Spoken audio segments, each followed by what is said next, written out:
नीचे कर दी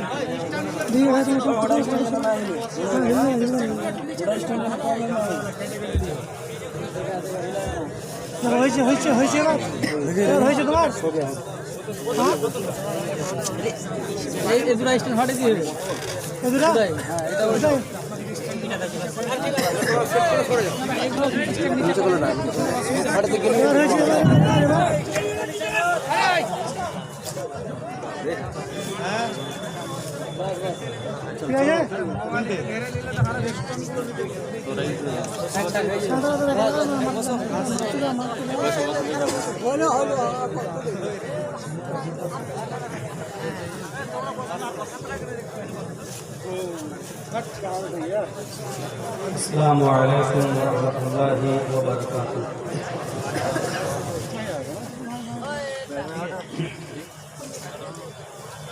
अल्हम्दुलिल्लाह नहमदुहु व नस्तईनुहु व नस्तगफिरुह व नऊज़ु बिल्लाहि मिन शुरूरि अनफुसिना व मिन सय्यिआति अअमालिना। मन यहदिहिल्लाहु फला मुज़िल्ल लहु व मन युज़लिल फला हादिय लहु। व अशहदु अन ला इलाहा इल्लल्लाह वहदहु ला शरीका लहु व अशहदु अन्न मुहम्मदन अब्दुहु व रसूलुहु। अम्मा बअद फ़इन्न खैरल हदीस किताबुल्लाह व खैरल हदी हदी मुहम्मदिन सल्लल्लाहु अलैहि वसल्लम व शर्रल उमूरि मुहदसातुहा व कुल्लु मुहदसतिन बिदअह व कुल्लु बिदअतिन दलालह व कुल्लु दलालतिन फिन्नार। अऊज़ु बिल्लाहि मिनश शैतानिर रजीम। बिस्मिल्लाहिर रहमानिर रहीम। वइज़ क़ाल ईसा इब्नु मरियम या बनी इस्राईल इन्नी रसूलुल्लाहि इलैकुम मुसद्दिक़न लिमा बैन यदैय मिनत तौरात व मुबश्शिरन बिरसूलिन याती मिन बअदि इस्मुहु अहमद। रब्बि इश्रह ली सदरी व यस्सिर ली अमरी वहलुल उक़दतम मिन लिसानी यफ़क़हू क़ौली।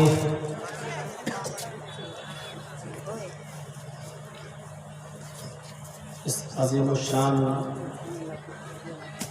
इजलास के नहायत ही मुअक्कर सदर मुहतरम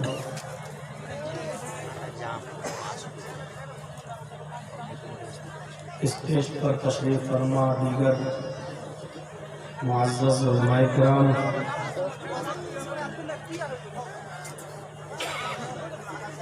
और आपके इस इलाके डिस्ट्रिक्ट उत्तर दिनाजपुर की पॉलिटिकल शख्सियत जो इस वक्त स्टेज पे तशरीफ फरमा है, वो सब सम्मानित हजरात,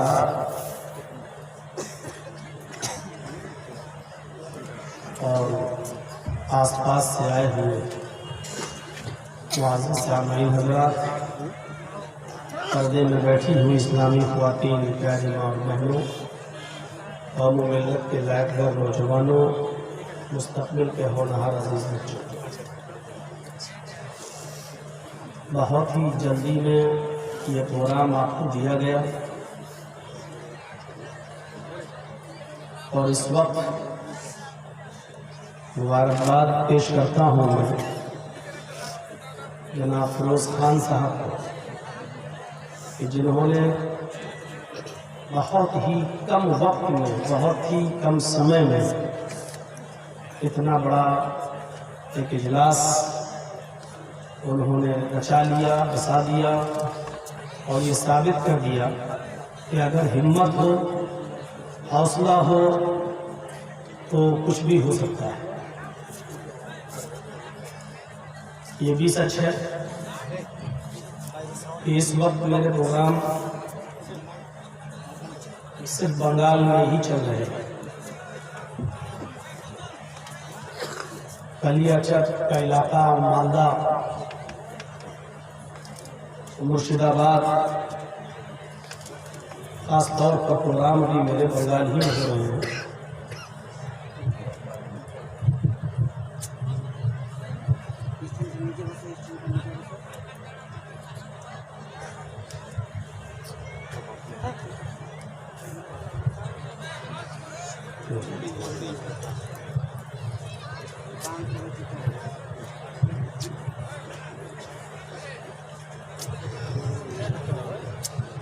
अरे नीचे पूरे हिंदुस्तान के अंदर अभी किसी भी स्टेट के अंदर प्रोग्राम चालू नहीं हुए, क्योंकि परमिशन नहीं मिल रही।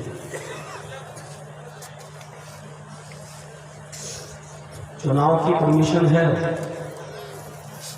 सियासी रैलियों की परमिशन है, उसमें लाखों की भीड़ हो रही है, उससे फर्क नहीं पड़ता। लेकिन धार्मिक सभाएं नहीं होगी, कोरोना फैला। सिर्फ धार्मिक जब ऐसा लगता है जैसे मुल्ला, मौलवी और पंडित को ही से कोरोना फैलता है और नेता लोगों से नहीं फैलता है। राजनीतिक पॉलिटिकल अगर स्टेज हो तो लगता है कि कोरोना दूर भाग जाता है। बहरहाल आप एक खुशगवार माहौल में जी रहे हैं। ये बंगाल वालों की बहुत बड़ी खुशकिस्मती है कि इस वक्त आप जिस सरकार के साए में जी रहे हैं। हम दुआ करते हैं कि अल्लाह आलमीन आने वाले इलेक्शन के अंदर भी हमारे इस बंगाल को शरपसंद, फितना परवर और खून की नदियां बहा देने वाली सरकार से हमारे बंगाल की हिफाजत करना। ये आप लोगों के ऊपर डिपेंड है। आपको शायद मालूम ना हो, आपके इस बंगाल को भी गुजरात बनाने की साजिश दिल्ली में हो रही है। इस वक्त दुआ कीजिए। एक साहब बंगाल का दौरा करके अभी शायद दिल्ली पहुंचे होंगे,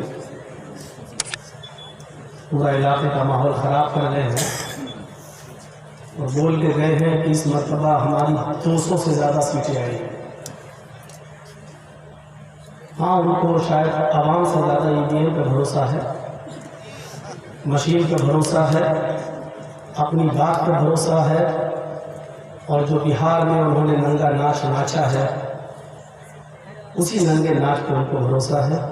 लेकिन बंगाल वालों, तुम्हें ये साबित कर देना है कि ये बिहार नहीं है, ये बंगाल है। ये गुजरात नहीं है, ये बंगाल है। साथ में हम ये भी कह देना चाहते हैं कि इस वक्त आप जिस कश्ती पे सवार हैं, ऐसे दो राहें पर आप हैं कि जहां आपको दूसरों से ज़्यादा अपनों से नुकसान पहुंचने का खतरा है। एक बात याद रखिएगा, एक सड़क खराब हो तो आप चाहे जितना अच्छा जूता पहन लें, खराब जूता भी अगर आप पहन लें और रास्ता कंकरीला हो, पत्थर वाला हो, तब भी आप खराब जूता पहनकर उस कंकरीली और पत्थर वाले रास्ते से गुजर सकते हैं। लेकिन अगर कोई कंकर या पत्थर आपके जूते के अंदर आ जाए तो रास्ता चाहे जितना अच्छा हो, लेकिन आपके पैरों में जूते के अंदर का वो कंकर, वो पत्थर, वो रास्ता आपको तय नहीं करने देगा। ये इस बात की अलामत है कि हमें दूसरों से ज़्यादा अपनों से नुकसान का खतरा है, गैरों से कम का। मेरा इशारा कहाँ है वो आप समझ रहे होंगे, नाम लेने की जरूरत नहीं है। अल्लाह ताला हमें अक्ल सलीम अता फरमाए। एक चीज़ और, इस वक्त बड़ा नुकसान क्या है और छोटा नुकसान क्या है, ये आपको सोचना है। चाहे जितनी हमदर्दी है हमारे बारे में या मुसलमानों के बारे में किसी को, लेकिन अगर छोटे नुकसान से को बचाने के लिए अगर हम एक बड़ा नुकसान कर गए तो आने वाली तारीख इतिहास में कभी माफ नहीं करेगी। इस वक्त हमारी कमपट्टी पर पिस्टल बंदूक रखी हुई है और कोई ये कह रहा है कि अपना हाथ कटाओ, ये हाथ मुझे दो, नहीं तो हम जान से मार देंगे। ये पोजीशन है हमारी। अब हाथ भी हमें प्यारा है और जान भी हमें प्यारी है, लेकिन अक्लमंदी ये है कि छोटा नुकसान करके अगर बड़े नुकसान से हम अपने आप को बचा लें, हाथ कटा दें और जान बचा लें, तो ये बहुत बड़ी अक्लमंदी का काम है। लेकिन हाथ बचाने के चक्कर में कहीं हम जान भी दे बैठे और हाथ भी ना बचे और जान भी ना बचे और पिस्टल हमें मार दी जाए, गोली हमें मार दी जाए, तो आने वाला इतिहास हमें कभी माफ नहीं करेगा। आप समझ रहे होंगे। छोटा नुकसान कर देना, लेकिन बड़े नुकसान से अपने आप को बचा लेना। और बड़ा नुकसान ये है कि बंगाल के अंदर माफिया लोग, डाउन लोग, खून की नदियां बहाने वाले लोग बंगाल की सरजमीन पर ना जाए। इस सिलसिले में अगर थोड़ा बहुत नुकसान आपको करना पड़े अपना तो कर देना, लेकिन बड़े नुकसान से अपने आप को बचा लेना। ये समझ लीजिए कि आपकी बीवी की डिलीवरी हो रही है और डॉक्टर ने कह दिया कि मैं बच्चे को या मां को, दोनों में से किसी एक को बचा सकता हूं। बस अब आप बताइए कि बच्चे को बचाऊं या मां को। लेकिन बच्चे का बचाना इतना बड़ा फायदा नहीं है जितना उसकी मां को बचाना फायदेमंद है। इसलिए अगर बच्चे का नुकसान करके मां को बचाया जा सकता है तो बच्चे का नुकसान कर दीजिए और मां को बचा लीजिए। यही शरीयत कहती है, यही दीन कहता है, यही इस्लाम कहता है। अगर अपने चंद लोगों को खोकर अगर हम बहुत बड़े फितने से, बहुत बड़े दहशतगर्द और आतंकवादी पार्टी से अगर हम बंगाल को बचा लिए अपने आप को, तो आप समझ लो कि आप कामयाब हो गए हैं। थोड़ा बहुत नुकसान कर देना, लेकिन बड़े नुकसान से अपने आप को बचा लेना। इस वक्त इत्तेहाद की ज़रूरत है, इत्तेफाक की ज़रूरत है, आपके मुत्तहिद होने की ज़रूरत है। ज़रूरत इस बात की है कि आपका वोट कटने न पाए। ज़रूरत इस बात की है कि आपका इत्तेहाद रहे। आप इससे पहले मीटिंगें कर लीजिए, आप इससे पहले अपने आप को संभाल लीजिए और आप एक माइंड बना लीजिए कि हमारे लिए इस वक्त बंगाल में क्या चीज़ बेहतर है और कौन बेहतर है। अपने माइंड बना लीजिए। बस मैं बंगाल का नहीं हूँ, वैसे भी इंडिया टीवी वाला मेरे हाथ धो के नहीं, नहा धो के मेरे पीछे पड़ा हुआ है। हम तकरीर कर रहे हैं, जलसे में प्रोग्राम कर रहे हैं यहाँ, और वो दिल्ली में बैठ के कहता है कि ममता दीदी पैसा देती है मौलाना जर्जीस को। हालांकि हम कभी मिले भी नहीं उस बेचारे से, हम कभी गए भी नहीं है, वो हमें जानती भी नहीं होगी। लेकिन चूंकि इनको हड्डियाँ डाल दी गई है ना, ये वही बोलेंगे जो इनको बुलवाया जाएगा, क्योंकि हड्डी में लगा हुआ खून का चस्का इतना मजेदार है। और वो भी हड्डी डालने वाले कौन हैं? इस देश के सर्वोच्च पद पर विराजमान हैं। उनकी डाली हुई हड्डियों से टेस्ट कितना अच्छा होगा। सारा मीडिया किसान में मार मार के भगा रहे हैं, लेकिन इन बेशर्मों की आंखें नहीं खुल रही है, भगा रहे हैं उनको। गोदी मीडिया कहा जा रहा, पालतू कुत्ता कहा जा रहा, सब कुछ कहा जा रहा। उनको अपने बाउंड्री में एंट्री नहीं दी जा रही है। हाय हाय हाय हाय, गोदी मीडिया, सब कुछ हो रहा है, लेकिन दौलत, हड्डी और हड्डी में लगा हुआ खून इतना जायकेदार है कि अभी भी किसानों का दर्द दिखाने के लिए मीडिया तैयार नहीं है। अल्लाह ताला से दुआ करता हूँ कि बंगाल के अंदर अमन व अमान कायम रहे, शांति कायम रहे। और हदीस में अल्लाह के नबी ने फरमाया, आमालुकुम व मालुकुम, जैसे तुम्हारे अमाल होंगे वैसे तुम्हारे ऊपर हुक्मरां मुसल्लत होंगे। हमारे अमल अच्छे होंगे तो अच्छे लोग हमारे ऊपर आएंगे, हमारे अमल बुरे होंगे तो बुरे लोग हमारे ऊपर मुसल्लत कर दिए जाएंगे। अल्लाह ताला इस बंगाल को शर पसंदों से महफूज फरमाए। फितना परवरों से महफूज फरमाए। और अल्लाह इस बंगाल के अंदर गंगा, हिंदू मुस्लिम सिख ईसाई, गंगा जमनी तहजीब जो पहले से चली आ रही है अल्लाह वो बनी हो, बनी रहे। और अल्लाह हमारे बंगाल की तो हिफाजत फरमा गुंडों से और शरपसंद पार्टियों से और उन लोगों से जो लोग हमारे बंगाल को गुजरात बनाने का सपना देख रहे हैं, उन लोगों से हमारे बंगाल की हिफाजत हो। मैं बात को आगे बढ़ाता हूँ। मेरे भाई फिरोज भाई ने इतना बड़ा जलसा किया, मैं कैसे आया हूँ मैं उस तरफ नहीं जाना चाहता। मैंने कल रात में 11 बजे 11:30 बजे मैंने मना कर दिया था कि मैं नहीं आता। यकीन दिलाने के लिए मैंने वीडियो कॉल करके भी सालमारी के हमारे इस्माइल साहब जिन्होंने प्रोग्राम में बढ़ चढ़ के हिस्सा लिया, मैंने उनको दिखाया। कल ही अचानक हमारी जो माँ थी वालदा, वो हमारे जो बहनोई थे वो उनको अपने घर की तरफ ले जा रहे थे, चलो आज तुम हमारे घर चलो। तो रास्ते में थोड़ी सी ऊंचान आपके यहाँ क्या बोलते हैं, चढ़ाओ, तो ऐसा पड़ती है। तो उन्होंने कहा कि हमें उतार दो बेटा और थोड़ा सा मैं पैदल चल लेती हूँ, उसके बाद बिठा लेना मुझे गाड़ी पर। लेकिन वो नहीं, मैंने हम निकाल लेंगे। और वो बाइक से गिर गई, सर पर चोट लगी, वॉमिटिंग नहीं बंद हो रही थी, चक्कर बहुत तेज थे। जाहिर बात है 68 साल 65 साल की उम्र है।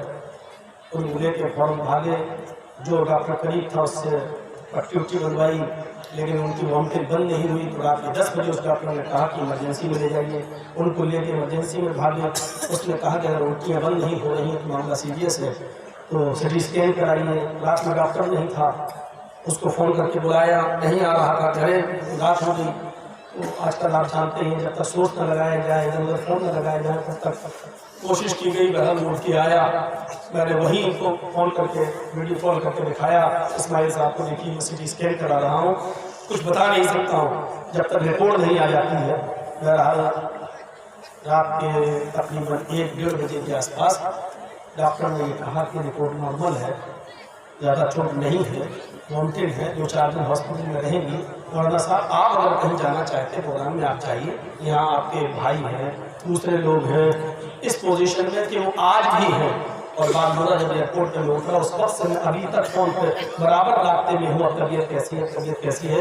अचानक 5 बजे में हिल गया जब उसने कहा कि यहाँ से रेफर किया जाएगा दूसरे हॉस्पिटल में, फिर पता चला कि नहीं ठीक है, नॉर्मल है। तो अभी अल्लाह ताला से दुआ कीजिए कि अल्लाह हमारी वालदा को भी शिफा कामला अता फरमाए, और जो भी उनके अलावा बीमार है अल्लाह ताला उनको शिफा अता फरमाए।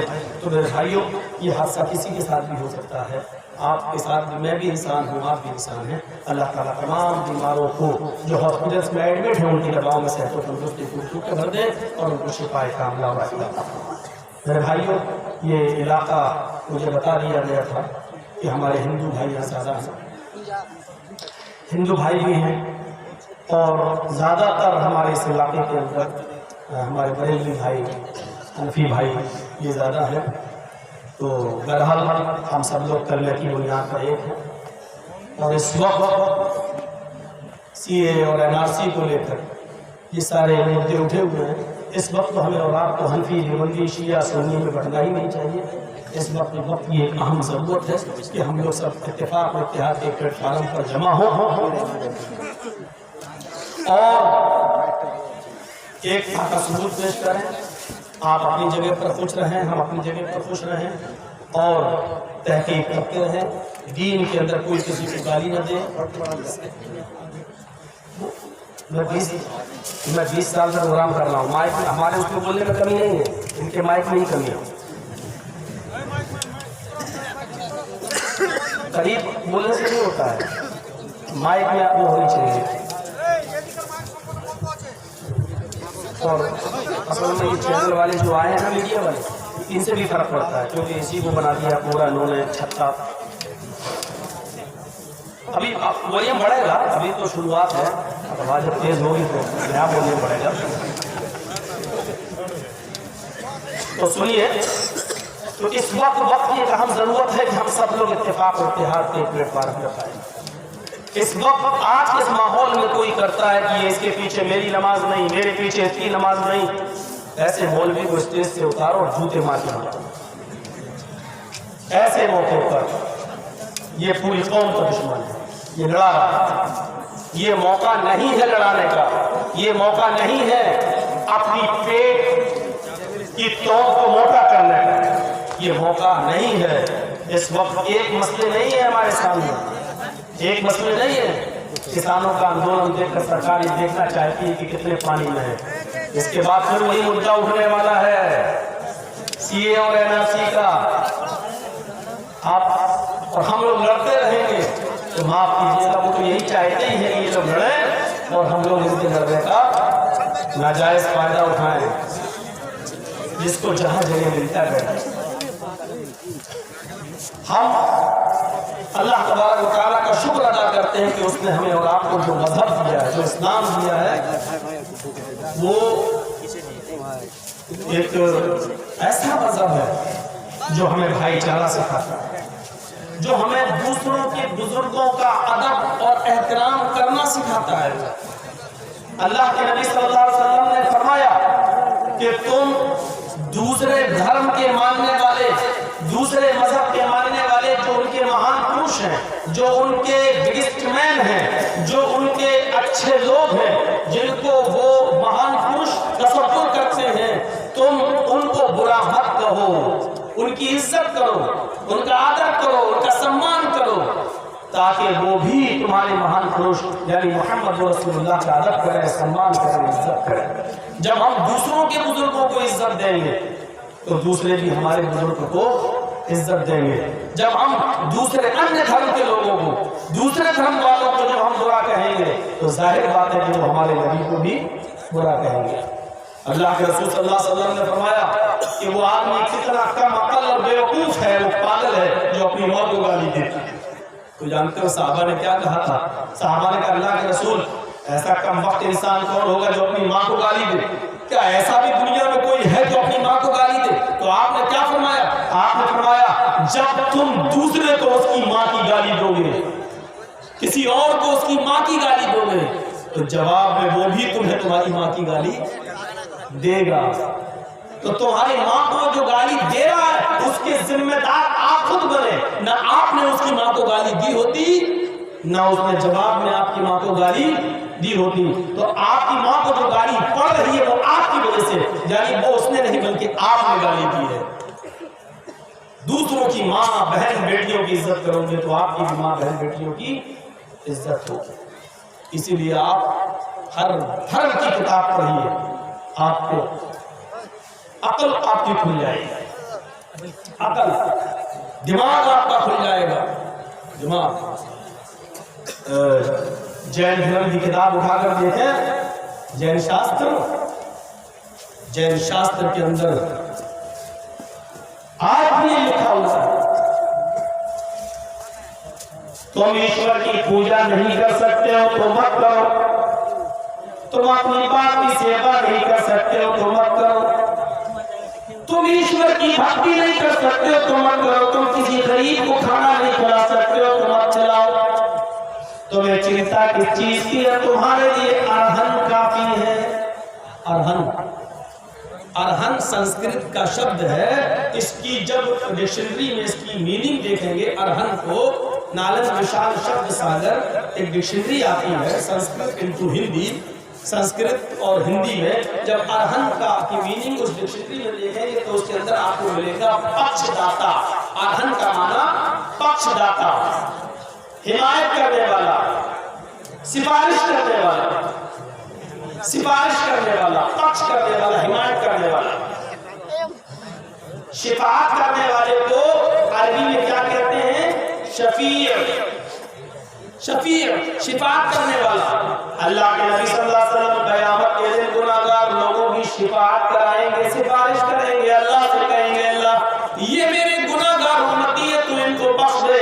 अल्लाह ताला नबी अकरम की दुआ सुनेगा और जितनों को चाहेगा बख्श देगा। इसलिए नबी अकरम का एक नाम पड़ गया शफीउल मुज़नबीन, गुनाहगारों की सिफारिश करने वाला, गुनाहगारों को बख्शवाने वाला, गुनाहगारों की सिफारिश करने वाला। शफीई का अगर हम संस्कृत में तर्जुमा करें तो क्या होगा? अरहन। अरहन के माना सिफारिश करने वाला। तू अगर पूजा नहीं करता है तो मत कर, तू किसी गरीब को खाना नहीं खिलाता है तो मत खिला, तू किसी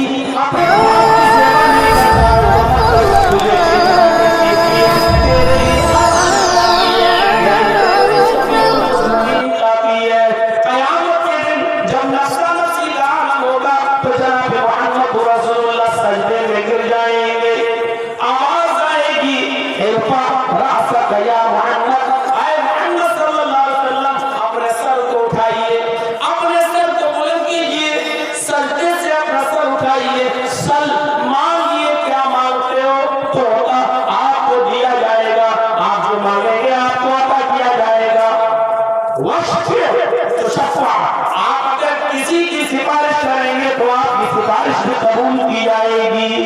अरहन का माना शफीर या शफीर का माना अरहन, यानी जैन शास्त्र के अंदर जो अरहन का शब्द आया है वो अरहन की अगर जो मीनिंग की जाए तो वो अरहन का शब्द मुहम्मद रसूलुल्लाह पर पूरा होता है। सिखों की किताब है गुरु ग्रंथ। आप चले जाइए इस वक्त तो दिल्ली में गुरुद्वारे में चले जाइए और गुरु ग्रंथ से मांगिए, आपको मिल जाएगी, दे देते।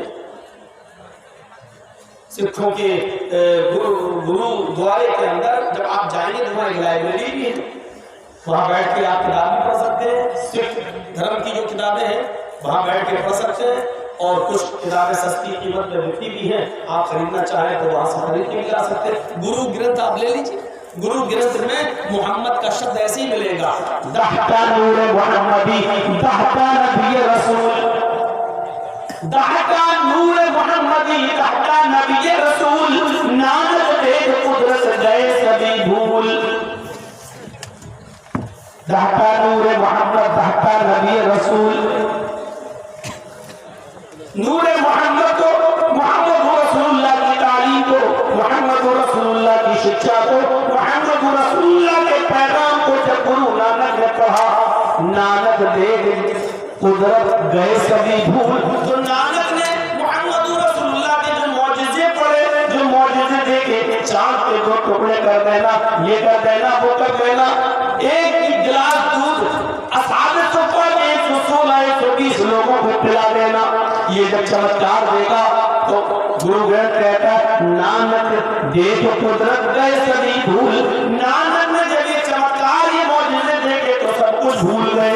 यानी नानक ने कहा कि इसी का तो वेट कर रहे थे, इसी का तो इंतजार कर रहे थे, यही तो आखिरी नबी है, दहका नूर मोहम्मदी दहका नबी रसूल। ये गुरु ग्रंथ में आज भी नूर मोहम्मद और नबी रसूल का लफ्ज़ शब्द आज भी लिखा हुआ है गुरु ग्रंथ के अंदर। सिखों की किताब में अरहन और जैनियों की किताब में अरहन, सिखों की किताब में दहका नूर मोहम्मदी दहका नबी रसूल, ये शब्द आज भी मौजूद है। ईसाइयों में चले जाइए, भारत में भी ईसाई लोग हैं, खुद हमारे इटावा के अंदर क्रिश्चियन लोग हैं, उनका एक चर्च भी बना हुआ है। आप उनसे बाइबल मांग सकते हैं और बाइबल के बोल नंबर 5 5वीं जिल्द के अंदर आप ये शब्द देख सकते हैं, ये सेंटेंस पढ़ सकते हैं जो इंग्लिश की बाइबल है वो, उसमें आप ये लफ्ज़ आज भी सेंटेंस पढ़ सकते हैं, I will pray the father he shall give the another comforter, after that I will not talk much with you because the prince of this world come, his name will be Muhammad, his name will be Ahmad, his name will be Ahmad। ये आज भी लिखा हुआ है, आज भी। I will pray, ईसा अलैहिस्सलाम, Jesus कह रहे हैं, ईसा अलैहिस्सलाम कह रहे हैं, मैं अपने पिता से, मैं अपने फादर से ये दुआ करूंगा, I will pray the father, मैं अपने बाप से ये दुआ करूंगा, he shall give the another comforter, वो तुम्हें दूसरा रहबर दे दे, वो तुम्हें दूसरा रहनुमा दे दे, वो तुम्हें दूसरा मार्गदर्शक दे दे, वो तुम्हें दूसरा समझाने वाला दे दे। अब मेरी जरूरत नहीं है, I will not talk much with you, अब मैं तुमसे कुछ नहीं कहूंगा, अब मैं तुमसे कुछ नहीं बोलूंगा, अब मैं तुम्हें कोई भी अच्छा या बुरा, अच्छा काम करने का और बुरे काम से रोकने का हुक्म अब मैं नहीं दूंगा। क्यों?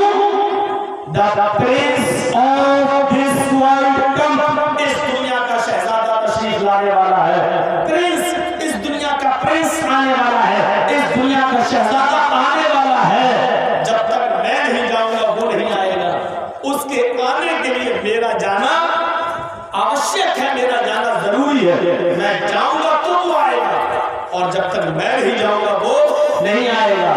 और क्या कहा, जब वो आ जाए तो उसका नाम देखना क्या होगा,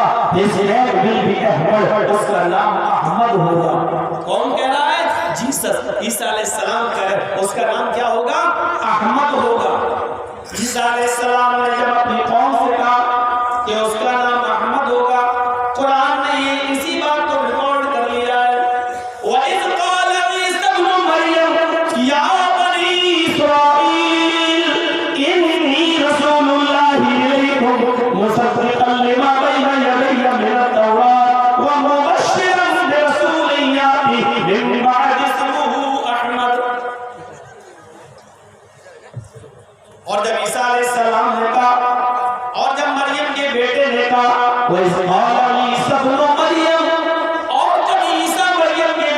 कहा, या बनी इस्राईल, ओ इस्राईल के बेटो, ओ मेरी कौम के लोगों, या बनी इस्राईल, ओ मेरी कौम के लोगों, इन्नी रसूलुल्लाहि अलैकुम, मैं तुम सबकी तरफ अल्लाह का रसूल बनाकर भेजा गया।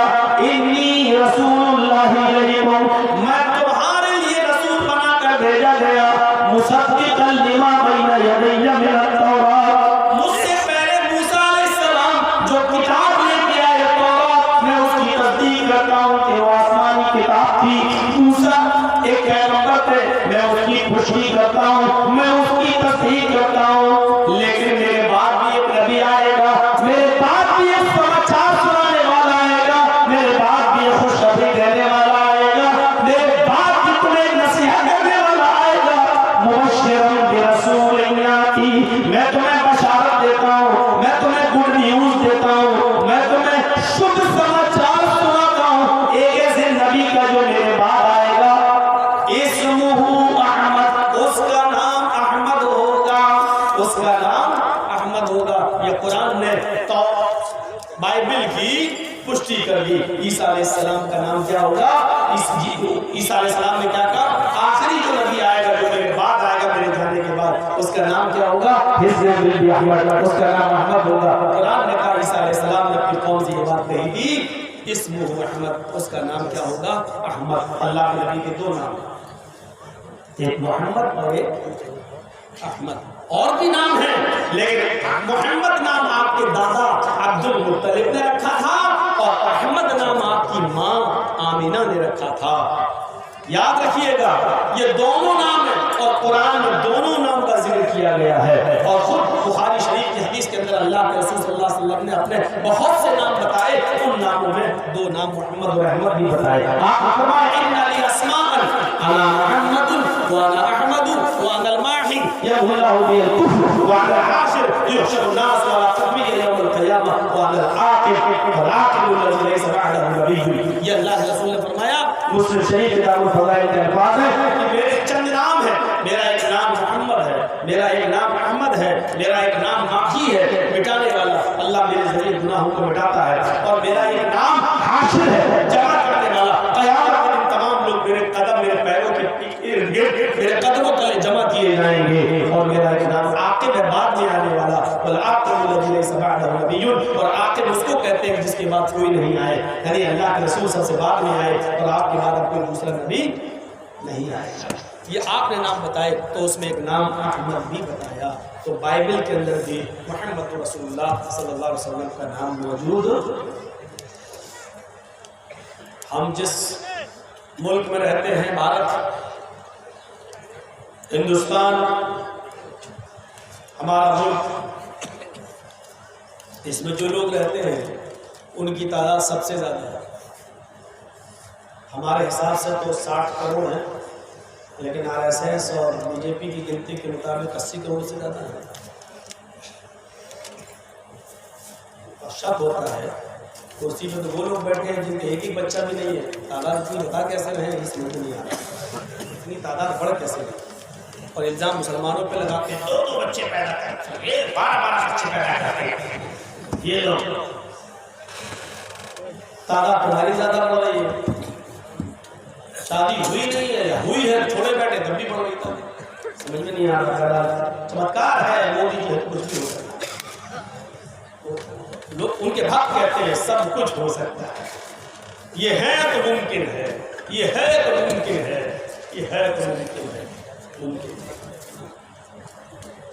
तो सब लोगों को जोड़ के ना होते हैं ना, 1 अरब 20 करोड़ 125 करोड़ सब जोड़ के, मुसलमान भी, सिख भी, ईसाई भी, जैनी सब जोड़ के होते हैं।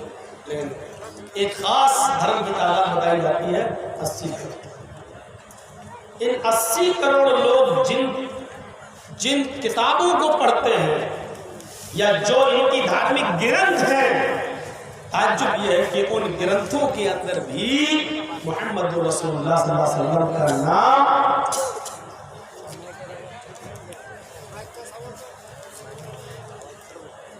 अभी मेरा भी समझ नहीं, अभी माइक पारा जाना और आप लोग, लेकिन शोर मत करिए। इससे ज्यादा तेज आवाज थोड़ी होती है। ऐसा पूरा नहीं कि मार करूंगा इतना हम खुद करीब से बोलेंगे कि ऐसे हो बाकी नहीं है। आइए मोहम्मद अहमद एक तरफ से आपको नाम दिखाता हूं।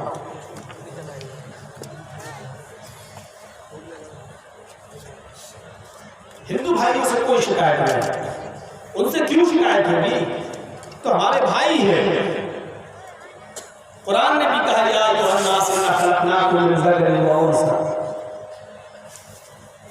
हमने एक मर्द और एक औरत से पैदा किया, हम सब भाई।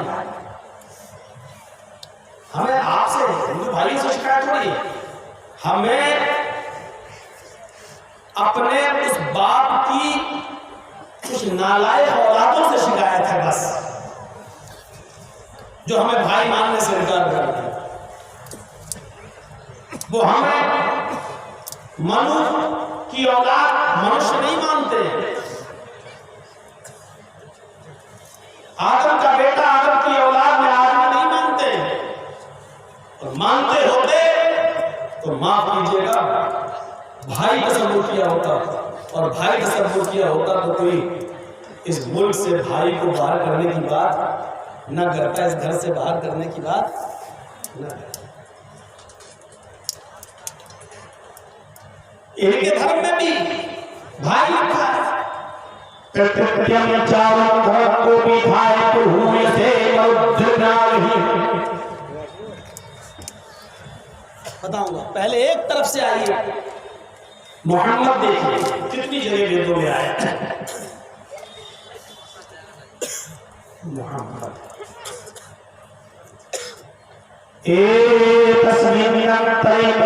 आचार समन्विता महामद की हयात शाखा समन्विता।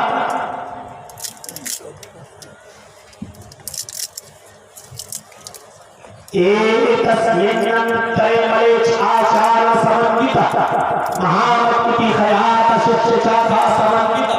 महामद हम दो बार पढ़ा इसमें, महामती की हयात शिक्षा का समर्पिता। श्रीमद् भागवत महान पुराण के स्कंद 12 अध्याय 2 मंत्र नंबर 18।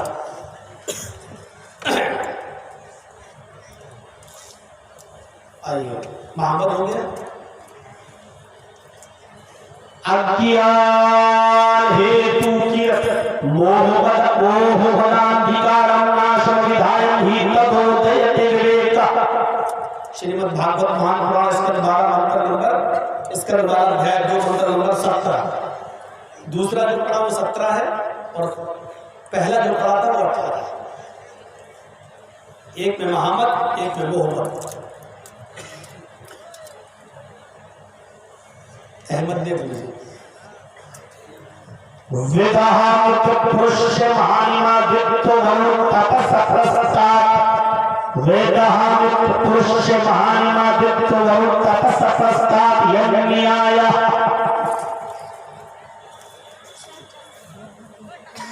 पहले 3 मंत्रों को समझ लो, उसके बाद